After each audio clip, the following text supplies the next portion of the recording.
What's up guys, I am Bahar and welcome back to my channel. Are you ready to learn 50 advanced adjectives to describe a food, a place, a person, a feeling and the weather? So this video is going to be so useful for your daily conversations. So make sure to watch this video up until the end. Now what you're waiting for, let's watch it, learn it. First, let's learn some adjectives to describe foods. Number one is mouth-watering. It is used for something that is so tasty and delicious and you want to eat it just right now. For an example, a mouth-watering hamburger, or look at that mouth-watering dessert. The adjective number two is bland. It is used for a food that doesn't have a strong taste, like the rice is bland if you eat it alone, or the white part of the eggs are bland if you don't eat it with the yolk, right? The next adjective is savory. It is like a salty and spicy taste, like the hamburger and French fries taste savory, which are our favorite food. The next adjective is bitter. Have you ever tried some dark chocolates? Well, they taste bitter. Or beers and coffees taste bitter and you need to eat something sweet after them. The next adjective is salty. Well, you know what is salt, right? And when you are cooking and you add too much salt, the food is going to taste salty. I know that chefs don't want to hear this word at all. Or another example, popcorns taste salty. The next adjective is rancid. Imagine you come home after 2 weeks, you open the fridge and you see that the milk smells rancid. You can't drink it anymore. So this adjective is used for spoiled food, foods that have been expired and you can't eat them anymore because they smelled unpleasant. The adjective number 8 is tart. It is used for something that tastes sour, like pickles, lemons, Greek yogurt. These are all tart foods.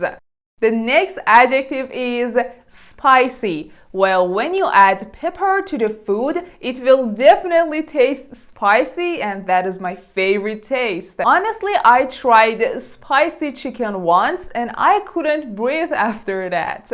Or a pizza with spicy tomato sauce. And the last adjective to describe a food is greasy. It is used to describe something that is covered or full of oil and fat. Like, I know that if I eat greasy foods every day, I will gain weight.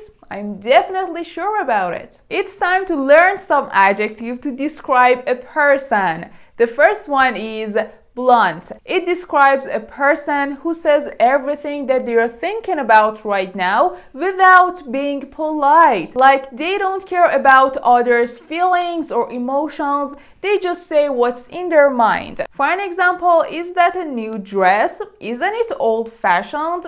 This sentence shows that that person is so blunt.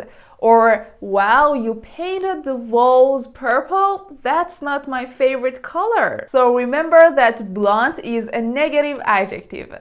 The adjective number 2 is stingy. It is used for someone who is tight-fisted, someone who doesn't spend their money at all. For an example, he didn't buy a present for his best friend's birthday. He is so stingy. I always believe that I should never be a stingy person in my life. Now let's talk about the adjective modest.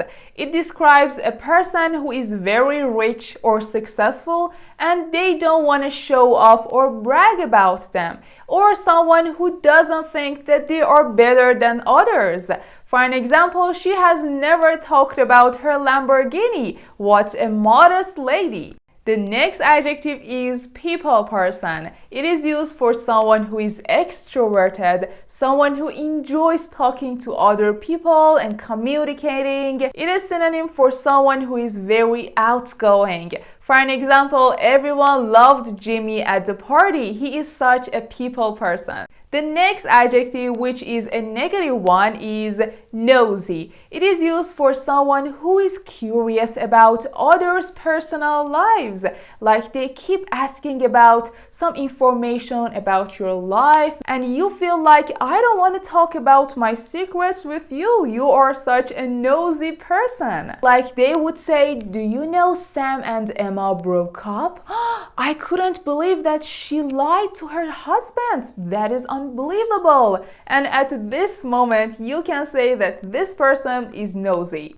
My favorite adjective is warm-hearted. It is used for someone who is very kind and helpful. Like last night, it was very cold and when I got home, my mom made a hot chocolate for me. She is such a warm-hearted woman. And on the negative side, we have someone who is cold-blooded. Someone who doesn't have feelings or emotions at all. Like they don't care about anything.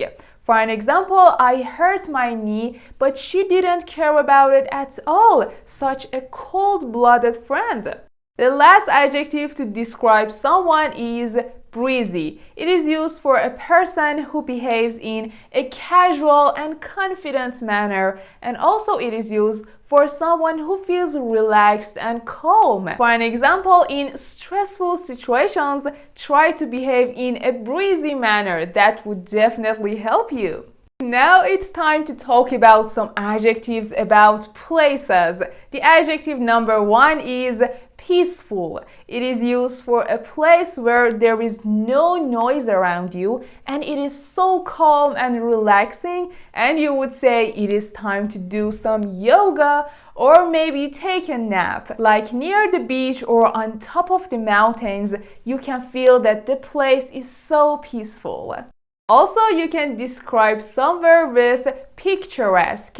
It is a place that you want to take pictures at it. Like, look at this picturesque view. Why don't we take a selfie together? Now you look at these two pictures and tell me which one is picturesque. The next adjective, which describes my favorite place, is cozy. It describes a warm and calm place, like a couch next to the fireplace in the winter. For an example, this room is my favorite part of the house. It is nice and cozy in the winter. And also the adjective bustling. It is used for a crowded city with lots of busy activities. For an example, New York is a bustling city. Everyone is busy with their work. The adjective number 5 is breathtaking. It is used for somewhere which is awesome and extraordinary. Like when you see that place, you will be speechless and you can say, wow, this is breathtaking. For an example, the Amazon rainforest is breathtaking. How about a dingy place? It is depressing, dark, and it is not clean at all. For an example, this old house has 3 dingy rooms that they need to be cleaned. The next adjective is fascinating. It is used for a place that attracts your attention, like Eiffel Tower or Pisa Tower. You want to look at them forever because they are fascinating. And the last adjective that you can use to describe a place is homey, which is a place that is welcoming and friendly. For an example, my friend's place has a homey atmosphere. She always says, make yourself at home.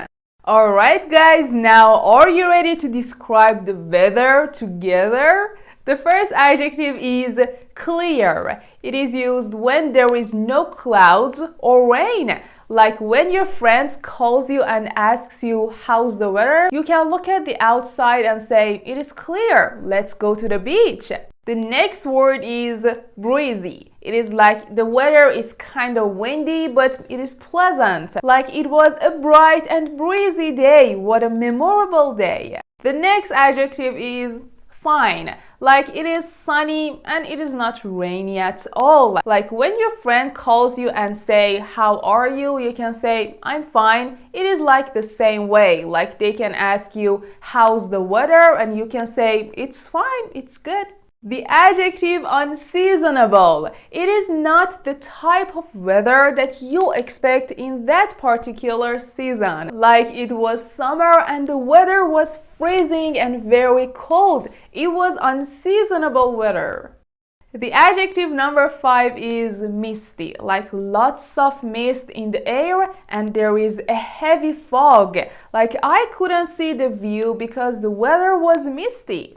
The next adjective is bitterly cold, like it is extremely cold and you are shaking. For an example, it was bitterly cold, so I wore 2 jackets. The next adjective that I use a lot is pleasant. Like you feel fresh, you want to go to the picnic with your friends because the weather is sunny and there is no rain or clouds in the sky. Like the weather is so pleasant. Why don't we go cycling? And the last adjective to describe the weather is a heat wave. It means very hot or boiling. And also when you want to use it in a sentence, you can say we are having a heat wave. Now it's time to talk about some adjectives to describe your feelings. The adjective number 1 is fascinated, like you are extremely interested in something. Like I was fascinated to read her new book. Or the adjective shocked, like very surprised. Like imagine you see your favorite singer in a store and you will be shocked. You can't say anything. The next adjective is dizzy, like everything is spinning around you and you're going to lose your balance. For an example, I hadn't slept for 20 hours and I felt dizzy. Or the adjective furious, like very angry and annoyed. For an example, he doesn't answer his phone and I feel furious right now. Or she was furious when he lied to her and she couldn't control her anger. Alright guys, that was it for today's video. If this video was useful for you, don't forget to subscribe to my channel right now and like this video to support me and to let YouTube algorithm know that you have enjoyed this content. Also, if you know some other advanced adjectives about some personalities or foods or places, you can leave it in the comments. And if you have some other questions, you can ask me in the comments. I will read all of your feedbacks and answer your questions. So yeah, that was it for today's video. Thank you for watching. I hope you enjoyed it. Bye. Have a nice day.